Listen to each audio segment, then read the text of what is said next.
Over in Russia, one of the suspects responsible for an explosion that went off in a subway train in St. Petersburg has been identified. While the city declared 3 days to mourn the loss of lives, the motives for the attack are yet to be determined. Cho Sung-min reports. The suspect behind the metro bombing in St. Petersburg that killed at least 14 and injured more than 50 people has been identified. Kyrgyz authorities working jointly with Moscow revealed on Tuesday that CCTV images showed 22-year-old Akbaron Zalilov, a Russian citizen born in Kyrgyzstan, to be author of the attack.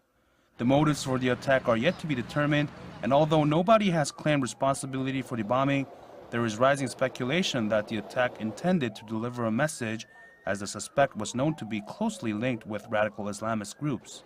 Russia's State Investigative Committee said chances are high that the attack was suicidal in nature, as parts of Zalilov's body were found in one of the train carriages. Russian Prime Minister Dmitry Medvedev defined the incident as an act of terrorism, and Kremlin has backed his statement by saying the suicide bombing is a challenge to President Vladimir Putin, who was in St. Petersburg on the day of the explosion. Well, meanwhile, the Russian foreign minister has responded to the speculation in the mainstream media at a joint briefing with his Kyrgyz counterpart. Let's cross live now to Roman Kosarev, who was there. Hello there, Roman. So what did the minister have to say?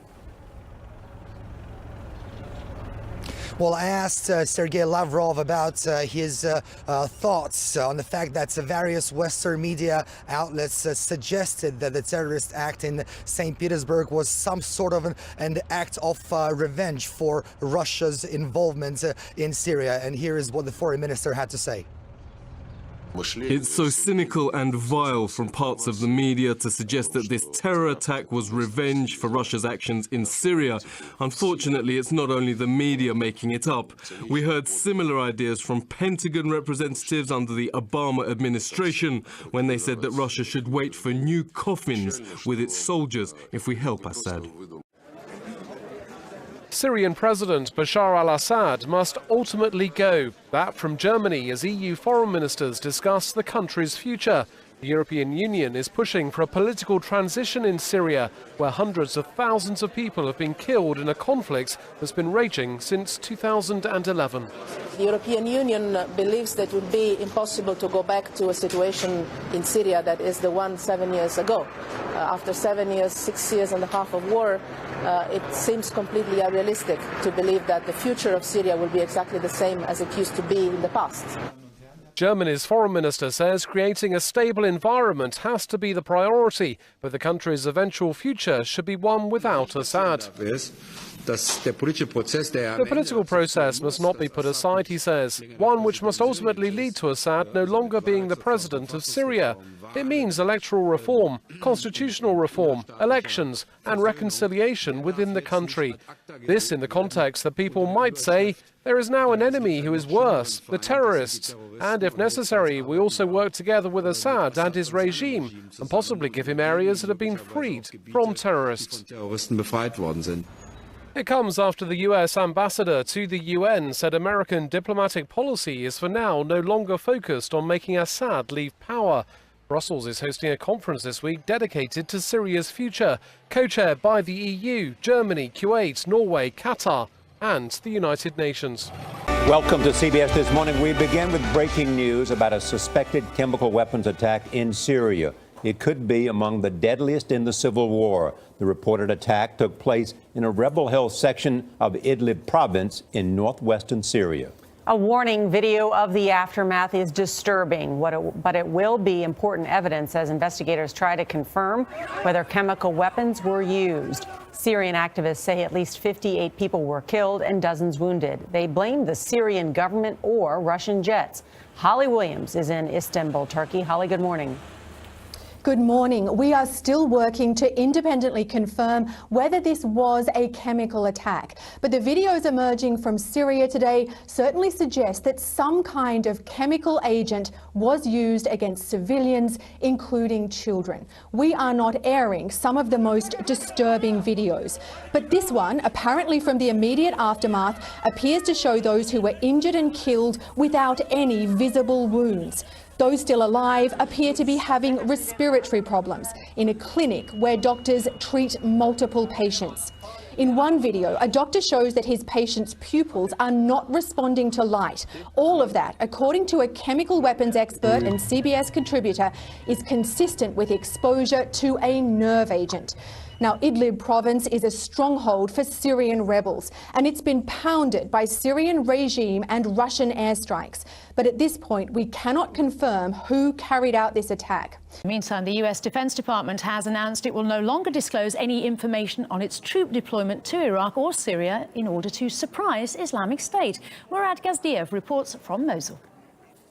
Well, if anything, it was a gradual build-up. First came the jets, the coalition airstrikes. In fact, there's a coalition jet above us right now. Along with the jets came troops to train and assist local forces in their fight against terrorists, against jihadists. Then we started hearing that they were taking part in combat operations. We heard of the first casualties. Then came additional deployments, more troops closer to the front lines than ever before. We learned that coalition artillery was present and firing away at terrorists, that special operations forces, Navy SEALs for example, were on the ground and right in the thick of it. And now this, where the US-led coalition can now conceal any potential future deployments of troops, their numbers, their dispositions, as well as hide what exactly it is that they're doing here. In order to maintain tactical surprise, ensure operational security, and force protection,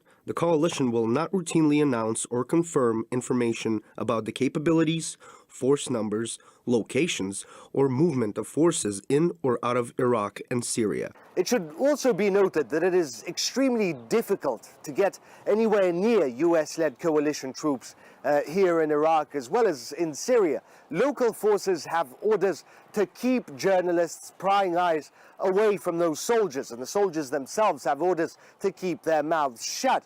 Whatever we learn, or a large part of what we learn from snippets, from rumors, from occasions where somebody manages to film those troops passing by or in action. We managed to capture these US Marines leaving the front line before being ordered to stop filming. This veil of secrecy, however, surrounds not only the US-led coalition troops, but what they do as well. For example, we've spent weeks here in Mosul. We go there almost every day, yet there is no freedom of access for journalists there. We're taken on guided tours, we're shown what they want us to see, and we're pointed at what they want us to film. It's another sign that the US is stepping up attacks on al-Qaeda in Yemen. The Pentagon says since the middle of last week there have been a further 20 strikes against the jihadists, bringing the total number since the end of February to over 70. US strikes conducted with aircraft and unmanned drones are targeting al-Qaeda in the Arabian Peninsula, which Washington regards as one of the deadliest branches of the extremist network. The groups exploited Yemen's civil war to recruit followers and cement its dominance in parts of the divided country, where 2 years of conflict have left more than 10,000 people dead. Now, the Turkish president has once again criticized European countries amid an escalating row, calling them Nazis and fascists. Speaking at a campaign rally in the Black Sea city of Rize, Recep Tayyip Erdogan urged Turkish voters to give an appropriate response to what he called the grandchildren of Nazism and fascism in the upcoming referendum. He pledged to reevaluate Turkey's EU membership process following the vote. Erdogan also told his supporters that he would put capital punishment to a referendum if necessary. On Monday, in response to the Christian Democratic Union Party's call for a ban on foreign funding of Islamic organizations, government spokesman Stefan Siebert said that such a law was a non-issue and noted that religious freedom is guaranteed by the German constitution. The German government reasserted its claim for maintaining the status quo, stating that there's no need for new legislation to regulate Islamic organizations. Over the past few years, the arrival of hundreds of thousands of Muslim migrants to Germany has rekindled public debates over the country's relationship with Islam. My feeling is that some of the politicians in London still have not understood what leaving of the European Union means at the end. That means to be alone. That means to be alone. The Brexit battle lines have been further drawn after German politician Manfred Weber warned that the city stands to lose its leading role in euro-denominated business after the UK leaves the EU. London is the world's leading clearing centre for euros, but Weber insisted the prize sector must relocate to EU soil. Great Britain is, after leaving the European Union, a third country. So there is already a competition going on about who can win after this process. It will be not an advantage, it will be not a positive thing for the City of London at the end.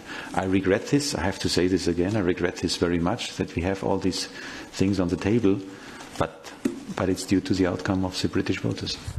Weber, who is head of the centre-right EPP group in the European Parliament, is a key ally of Chancellor Angela Merkel and EU Commission Chief Jean-Claude Juncker. So far, Brussels has not taken a clear position on London's clearing business. California lawmakers gave initial approval to a measure preventing law enforcement from cooperating with federal immigration officials.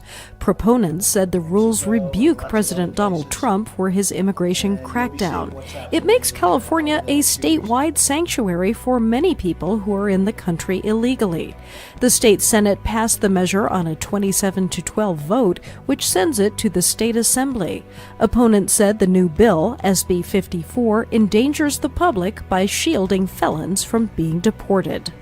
Ivanka Trump has become a torchbearer for women's rights, acting as the softer side of President Trump. Equal pay for equal work, and I will fight for this too, right alongside of him. Showing her support for Equal Pay Day, the first daughter took to Twitter. Equal Pay Day is a reminder that women deserve equal pay for equal work. We must work together to close the gender pay gap. Below that, she provided a link which shows women earn 82% of the full-time weekly pay of a man, despite making up half of the workforce. Right now, the U.S. is ranked 45th in terms of gender pay equality, and the gap isn't expected to close until the year 2025. Started in 1996, Equal Pay Day marks how far into the year a woman must work to earn what a man earned the prior year. The state with the largest gap is Wyoming. Women earn just 64 cents for every dollar paid to men there. New York is the closest to equality at 89 cents on the dollar. By far, minorities have it the worst, especially black women and Latinas. Knowing asking for a raise can be scary, now a no-nonsense chatbot on Facebook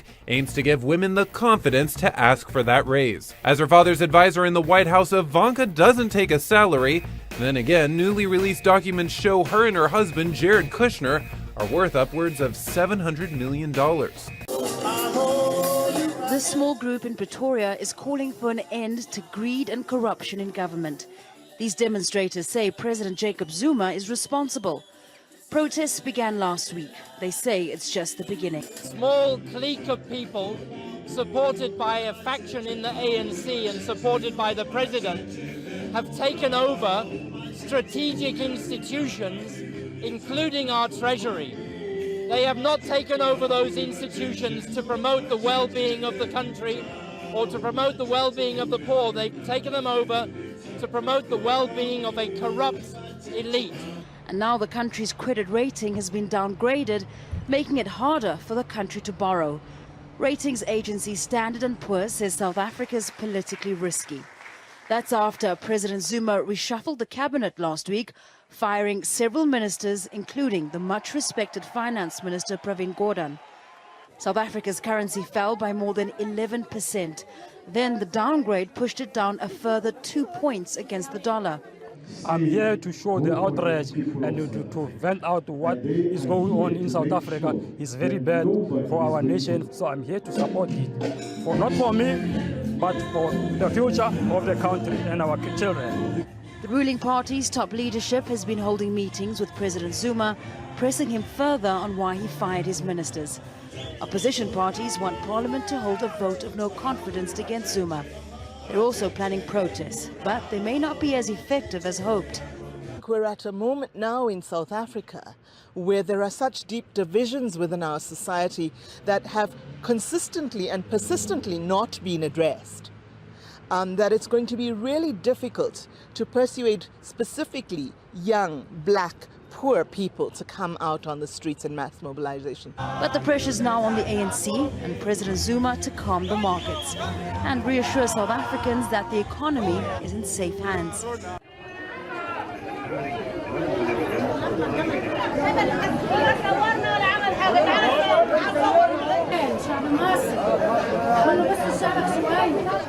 يوم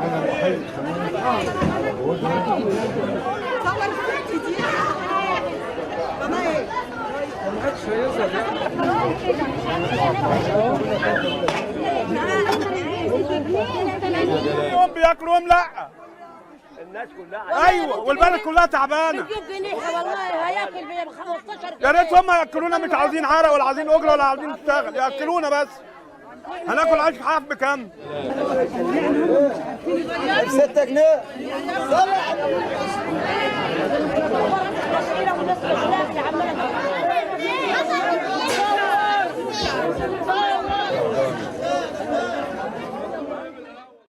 Lebanon now is home to more than 1 million Syrian refugees, and the number of Syrians looking for shelter in the town of Bar Elias has more than doubled the population to 100,000. Now the town has to deal with 40 extra tons of trash every day, in a country that already has a waste crisis. The presence of Syrian refugees complicated things. The landfill out there receives 60 to 70 tons of garbage daily that go untreated. Aid groups have warned that the mountain of garbage poses environmental as well as health risk. And luckily, the EU has listened, and it's now funded a nearly $5 million waste management facility. It will process 150 tons of waste a day. As European Union, fully aware about all the efforts and burden Lebanon and in particular your community is suffering due to this long-lasting crisis. And the Syrians are also out preparing. We have appointed someone here to collect the garbage, so when the municipality comes, everything is ready. Lebanese officials say the facility at Bar Elias represents a prototype for broader national plans, and they will take this vision to Brussels in hope of saving Lebanon's crumbling infrastructure. Every day, it seems like there's news about companies doing something new in the field of autonomous vehicles. A new study makes some sense of all this by actually attempting to figure out who's leading the pack. General Motors, Ford, Renault, Nissan, and Daimler are all categorized as leaders on the Navigant Research's leaderboard grid. GM ranks higher in execution, but Ford is ahead in strategy. The study takes into account criteria such as vision, partners, production strategy, staying power, and product capability. Navigant also lumped competitors together based on their perceived ability to bring Level 4 automation to production cars the fastest. Drone technology is developing at a rapid pace and being used for all kinds of things. The next big thing could come from a tiny startup in California's Bay Area creating drones large enough to carry freight across the Pacific Ocean. Nautilus Incorporated of Richmond, California, is building a 30-foot prototype drone that could take to the air for the first time later this year. Made of carbon fiber composites and powered by jet engines, the drones would take off from the water, eliminating the need for landing gear and long landing strips. It would land on water several miles from port before taxiing to the dock, where cranes would unload the cargo. The amphibious drones would cruise at an altitude of about 20,000 feet and would fly slower than piloted cargo planes. By eliminating the need to pay crew and reducing fuel cost at slower speeds, shipping by drones would cost about half as much as shipping via piloted cargo planes. So the biggest benefit, I think, is convenience. It basically simplifies your life, and that's why I think people find it interesting, because you don't have to have keys, you don't have to use tags or anything else for using printers. You can do airline fares with it. You can also go to your local gym, etc. So it basically replaces a lot of things you have other communication devices for, whether it be credit cards or keys. And of course, putting things into your body is quite a big step to do. And it was even for me at first, thinking like, why would I do this? But then on the other hand, I mean, people have been implanting things in their body like pacemakers and stuff to control your heart. That's a way, way more serious thing than having a small chip that actually can communicate with devices. The data that you could possibly get from a chip that is embedded in your body is a lot different from the data that you can get from a smartphone. conceptually you could get data about your health, you could get data about your whereabouts, how often you're working, how long you're working, if you're taking toilet breaks and things like that. All of that data could conceivably be collected. So then the question is, what happens to it afterwards? What is it used for? I'm certain that this will be the natural way to add another dimension to our everyday life. I mean, for me to be able to seamlessly interact with everything digital around me means me leaving a keychain, which, however, is a 5,000-year-old invention. It's kind of lame. And carrying money around, a wallet and plastic cards, it's obvious. I mean, it's the next step. The next natural step for electronics is to move into the body. I want to be a part of the future. That's why. Yeah. I saw this at a fair once and got really excited because it's finally gotten to using it in movies, and now it's available for common people.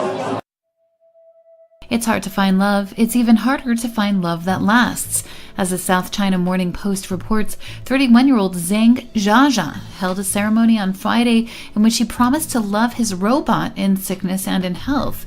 Zhang is conveniently an artificial intelligence expert, so he created his own wife. The Post, relying on the reporting of the local Huanyang Evening News, said Zhang's robot is called Ying Ying. Depression is the #1 cause of ill health and disability worldwide. The World Health Organization estimates that more than 300 million people are living with depression. WHO Director General Dr. Margaret Chan describes these figures as, quote, a wake-up call to help combat this issue. The WHO has made depression the theme for their 2017 World Health Day, April 7th. They are also running a year-long campaign, Depression, Let's Talk. In their news release on the campaign, they explain why investing in mental health makes economic sense, claiming every $1 invested in depression treatment will bring a $4 return in better health and people going back to work. Depression is already costing the world economy billions and carries a huge human cost in suicide rates. WHO affirms that addressing the prejudice and discrimination issues around depression is their first port of call.